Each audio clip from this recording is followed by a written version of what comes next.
Welcome to today's episode of Real Tea. Where we're spilling the tea of you and me. All right, so let's get to know each other a little bit. First question, Okay. Nicole. If you could have any superpower, what would it be? Oof, that's a hard one. Probably reading minds. I think that would be very helpful. That would be very helpful. Okay, Okay, so I'm gonna give you an easy one. What's your favorite color? That's actually a hard one. I don't know if I have a favorite color. Weirdly, I think the color red looks really good on me, but I don't own anything red. So when you think of a favorite color, are you thinking your clothes or are you thinking, I think like paint. That's my first thought. I think clothes. Okay, Like I think more of me, like what would I wear? But yeah, okay. So red. yeah. Okay, perfect. Okay, next one. Would you rather fight one horse-sized duck Horse. or 100 duck-sized horses? Oh, that's a tough one. I guess I'd do the 100 horses because ducks are vicious. But it's that, wait, what's the first thing I said? The duck-sized, they're all horses. Oh, One's just one. Oh no, you're right. I don't think my question made sense. I don't know. Well, I just really don't like ducks. I got attacked by a duck when I was a kid, so I do not do ducks. Okay, well that question was able to get out another question. No ducks for you. Yeah, no ducks for me. What's one of the most embarrassing things that's ever happened to you? This is a tough one because you don't really want to spill that much tea. I know, right? Okay, so I'll tell a really embarrassing one. So I was a swimmer growing up, and at swim meets, it's always like a ton of people around the pool, like everyone getting ready for the swim meet to start. And I had my headphones on, like getting ready, like pumped up, whatever, blah, blah, blah, blah. And one of the guys that I had a super big crush on was like kind of a little bit over on the other side. And I was standing with my girlfriends, and I had my headphones on, so I didn't hear that they started the national anthem. So everybody was not talking, like everybody was quiet. And I had no clue. And I like went like this to one of my friends. I was like, "Oh my God, and I said his name.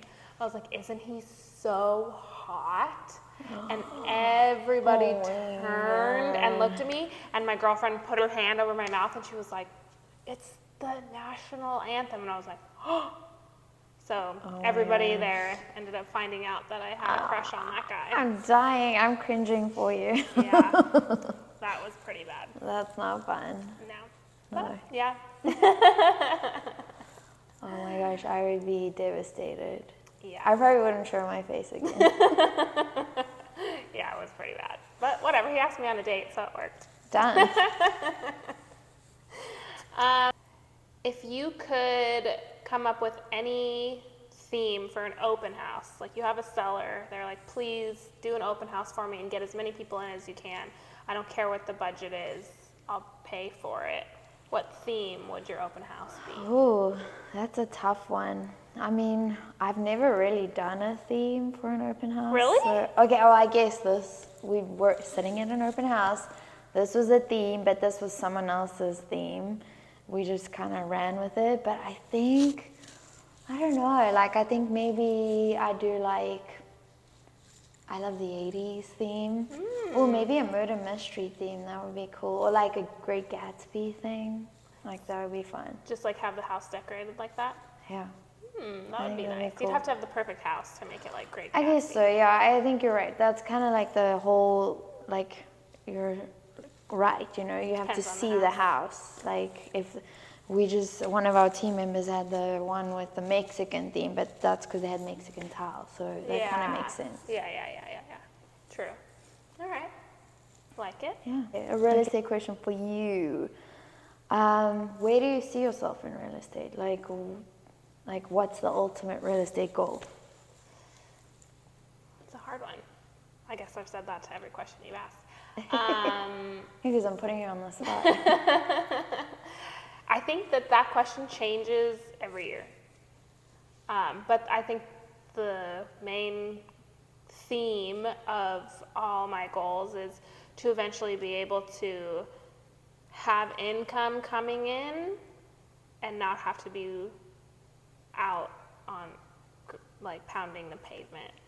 And do you mean that like having investments that work for you, or do you mean building a team that work for you and you're like I think both. sitting behind the scenes? That I want to be able to real estate to give me the assets that I need to be able to get the investments. And then also it would be nice to build a team, and then, when you go on vacation, they can take things over. That's, you're always the busiest when you're on vacation. Yeah, no kidding. Go away for one day and you've got a bunch of business. Exactly. Book a flight and all of a sudden you're super busy. Yeah. But, yeah. Okay. Okay. Serious question. What's one piece of advice you'd give to somebody just starting out in real estate business? I mean, I feel like I got some it's good advice from different people you speak to. Again, we've said this before, it's like really dependent on, like with the open house, like it's depending on the house. I think it's depending on the person. Like some people are more outgoing, so it's easier for them to just get out there and do it. Some people are very like C-based, so they're very analytical. So for them, like getting their process and their procedure and like how the things work in order first makes more sense, because obviously they'd be way more stressed out if they didn't know what they were doing and just got out there and did it. But I think like for me, my husband and I jumped obviously both feet in. My husband Michael, a team, and I jumped both feet in. And so our advice that we got that was the best was like it was about time in the game. So it's like if that meant like one of us had to just have an extra income coming in to be able to like build our career in real estate, that was like good for us.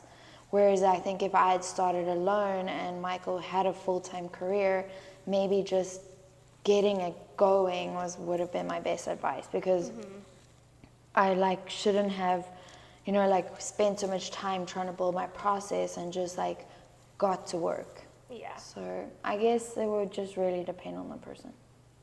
No, I like that. But I think the theme overall was just, it's not easy. No. You just got to go for it.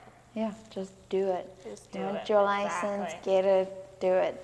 Exactly. I feel that. Okay, well, I think I have a serious one for you. So who would you say is your biggest influence in your life? And I'm not even doing real estate related. I'll get deep and personal. I'll dig. Biggest influence of my life would definitely be my mom. Okay. That's an easy one. Yeah. Why? Just because she overcame so much to get the career she had when I was young. Like she went through nursing school and I was a baby, and she's just gone through so much, and she's built her life up pretty well, and I don't know, woman empowerment. Yeah, she's super mom. Exactly. Superwoman. Exactly. That's awesome. I love that. Yeah. Yeah. It's good to have those good role models. Exactly. Okay, well, I'm going to ask you that same one now because I want to know. Oh, my biggest influence in my life, like, I guess, like, right now, I'm going to be a little cliche, and that's, like, my husband, because, like, Michael, he just keeps getting me, like, motivating me. He's my biggest cheerleader. So I would say, like, when I doubt myself, he's, like, the first to say, like, why are you even doubting yourself? Right. And makes me believe in myself. So I think, like, I would say him just because, like, I've obviously been traveling since I was 18. I've been going, and I've never stopped, and my family all live in different countries. So, like, I'm not around them much. We've all kind of been very independent growing up, and my only real long consistent in my life is Michael. like Michael, yeah. I love that. He's been there every day for the last 11 years. Holy moly. I know. A small beach house that's on the water, but it's small, livable. Or would you pick a huge house with a massive, like, backyard for your dog? And that, like, huge house, huge acreage, but it wasn't, like, nowhere close to the beach. So I can tell you that my husband is going to pick the beach one. Yeah. 100%. But I think I'm starting to get to the point in life where I want more space, more yard, more. And I already have 2 beach houses, so. Yeah. Okay.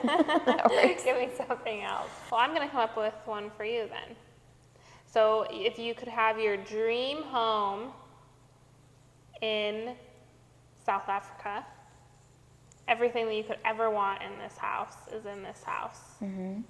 Or a total, complete fixer-upper in South Florida, which one are you picking?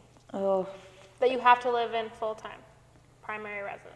I mean, I'd say South Africa. Like, unless you've been there, you can't really understand why. It would be tougher.